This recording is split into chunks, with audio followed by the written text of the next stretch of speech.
दोस्तों आज मैं आपके सामने G20 के टॉप जीके क्वेश्चन लेकर आ चुका हूं। इसके पिछली वाली वीडियो अगर आपने नहीं देखी है तो वीडियो के डिस्क्रिप्शन में उसका लिंक है, अभी जाके उसको वॉच कीजिए। ये बहुत इंपॉर्टेंट क्वेश्चन है जो आपने अभी तक नहीं पढ़े होंगे और ये आपके आने वाले एग्ज़ाम में ज़रूर पूछे जाएंगे। आपका जैसे SSC MTS का जो एग्ज़ाम चल रहा है और आपके जो भी आने वाले एग्ज़ाम है यूपी पेट और आने वाले एग्ज़ाम में जो भी आपके आएंगे। आपका जो फर्स्ट क्वेश्चन है, निम्नलिखित में G20 2023 का लोगो इंस्पायर्ड है। इनमें से जो 2023 का लोगो है G20 का वो किस में से इंस्पायर्ड है? आपका राइट आंसर क्या है आप कमेंट करके ज़रूर लिखा करिए, क्योंकि उससे क्या होगा कि आपको पता चलेगा कि आपको कितने क्वेश्चन के आंसर पता है। तो इसमें जो आपका राइट आंसर होगा वो होगा भारत का राष्ट्रीय ध्वज यानी कि अपना तिरंगा का राइट आंसर ऑप्शन ए होगा। नेक्स्ट क्वेश्चन है, G20 शिखर सम्मेलन की आधिकारिक भाषा क्या है? तो G20 सम्मेलन की जो आधिकारिक भाषा है इनमें से कौन सी है? दोस्तों कमेंट करने से होगा क्या कि कमेंट करने से आपको कॉन्फिडेंस मिलेगा कि आपको कितने क्वेश्चन आते हैं, इसलिए मैं बोलता हूं दोस्तों कि आप कमेंट ज़रूर कीजिए। तो इनमें से इंग्लिश, फ्रेंच, स्पेनिश या ये सभी होंगी? तो उपयुक्त सभी भाषाएं होंगी, इंग्लिश भी है आपकी, फ्रेंच भी है और स्पेनिश भी। तो आपका राइट आंसर क्या होगा? Option D. याद रखिएगा आपका इनमें से क्वेश्चन इसी तरह से आएगा पेपर में और आप में से इनमें से कोई एक भाषा दे दी जाएगी और अदर भाषाएं दी जाएंगी और पूछा जाएगा इनमें से कौन सी भाषा है। तो अंग्रेजी है आपकी, फ्रेंच है और आपका क्या है? स्पेनिश। तो आपको याद रखना है। तो उपयुक्त सभी भाषा आपका करेक्ट आंसर है। नेक्स्ट क्वेश्चन है, कौन सा G20 सदस्य देश सकल घरेलू उत्पाद के मामले में दुनिया का सबसे बड़ा अर्थव्यवस्था है? तो दुनिया में सबसे बड़ा अर्थव्यवस्था कौन है? संयुक्त राज्य अमेरिका या फिर चीन या जर्मनी या जापान? राइट आंसर आप कमेंट भी कर सकते हैं। तो इसका राइट आंसर क्या होगा? राइट आंसर होगा ऑप्शन बी, चीन। ये बहुत ही इंपॉर्टेंट क्वेश्चन है, तो इसको आप लोग ज़रूर अच्छे से एनालाइज कीजिए। आपका नेक्स्ट क्वेश्चन है, G20 में कितने महाद्वीप शामिल हैं? ये वेरी इंपॉर्टेंट क्वेश्चन है दोस्तों, क्योंकि ये बहुत बार आपका पूछा जाएगा कि G20 में आपके कितने महाद्वीप शामिल हैं। तो राइट आंसर बताने से पहले दोस्तों अगर आपने वीडियो को लाइक और चैनल को सब्सक्राइब नहीं किया है तो अभी कर दीजिए। तो इनमें से आपका राइट आंसर होगा ऑप्शन बी, 3। और कौन कौन से देश हैं वो भी मैं आपको बताने वाला हूं। तो दोस्तों आपका यूरोप होगा, यूरोप के बाद आपका है एशिया और एशिया के बाद है आपका उत्तरी अमेरिका। तो आपको ये याद रखना है कि 3 महाद्वीप हैं आपका, यूरोप, एशिया और उत्तरी अमेरिका, क्योंकि आपका इनसे क्वेश्चन बहुत ज़्यादा पूछा जाएगा। आपका नेक्स्ट क्वेश्चन है, कौन सा G20 सदस्य देश यानी कि G20 सदस्य जो देश है वो दक्षिण अमेरिका से एकमात्र है? तो इनमें से कौन सा है?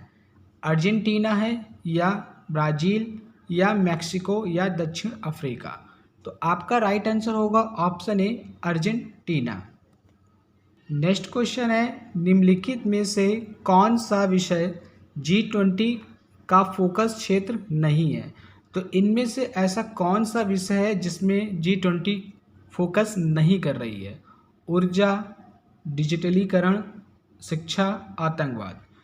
दोस्तों G20 की बैठक में सारी चीज़ों पे फोकस किया जा रहा है और सबसे इम्पॉर्टेंट जो चीज़ है उस पे ही फोकस लोग नहीं कर रहे हैं, वो है आपकी शिक्षा। अगर दोस्तों वो शिक्षा पे फोकस नहीं करेंगे तो आतंकवाद ऑटोमेटिक बढ़ जाएगा। क्यों बढ़ जाएगा? जब लोग शिक्षित नहीं होंगे तो उनको सही गलत की समझ नहीं होगी, इसलिए आतंकवाद बढ़ जाएगा। और आपका यहाँ पे जो इस क्वेश्चन का जो राइट आंसर है वो दोस्तों शिक्षा ही है। शिक्षा पे बिल्कुल भी फोकस नहीं हो रहा है, वो लोग ऊर्जा पे फोकस कर रहे हैं, डिजिटलीकरण पे कर रहे हैं और आतंकवाद पे फोकस कर रहे हैं। तो आप लोग ज़रूर ये याद रखिएगा, अगर आपका क्वेश्चन एग्जाम में आ जाए तो ऊर्जा, डिजिटलीकरण, आतंकवाद आपका होगा लेकिन शिक्षा नहीं होगा। और मेरे ख्याल से उनको शिक्षा पे भी फोकस करना चाहिए। नेक्स्ट क्वेश्चन है, निम्नलिखित में से कौन सा G20 शिखर सम्मेलन का उद्देश्य नहीं है?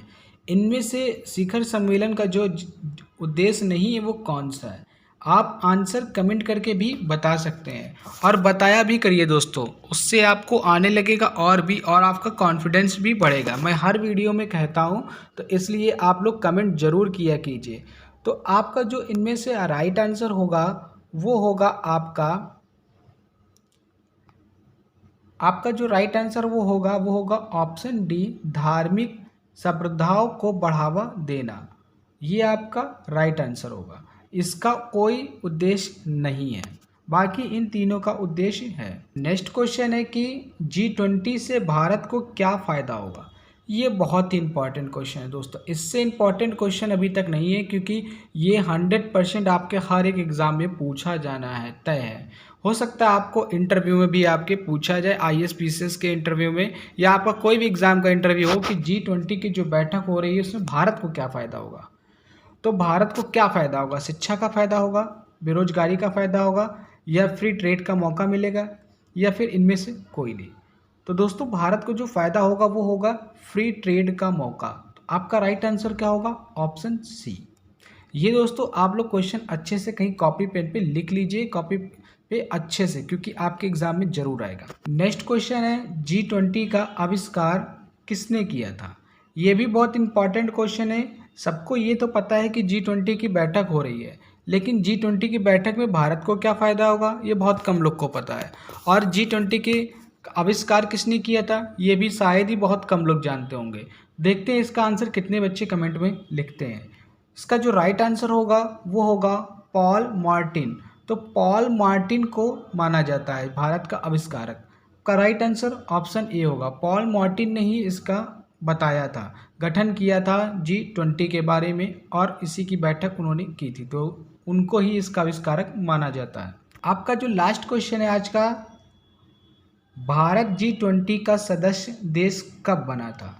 ये भी बहुत इंपॉर्टेंट क्वेश्चन है। मैंने बताया था कि टॉप 10 क्वेश्चन लेकर आऊँगा जो बहुत ही इंपॉर्टेंट होंगे।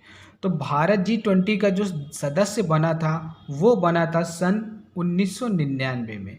तो आपका राइट आंसर ऑप्शन ए होगा। दोस्तों अगर वीडियो पसंद आई हो तो लाइक कीजिए और चैनल को सब्सक्राइब कर दीजिए, और वीडियो को जितना से जितना हो सके दोस्तों शेयर कीजिए। कमेंट करके बताइएगा अगली वीडियो आपको किस टॉपिक पे चाहिए, तो प्लीज़ कमेंट कीजिए।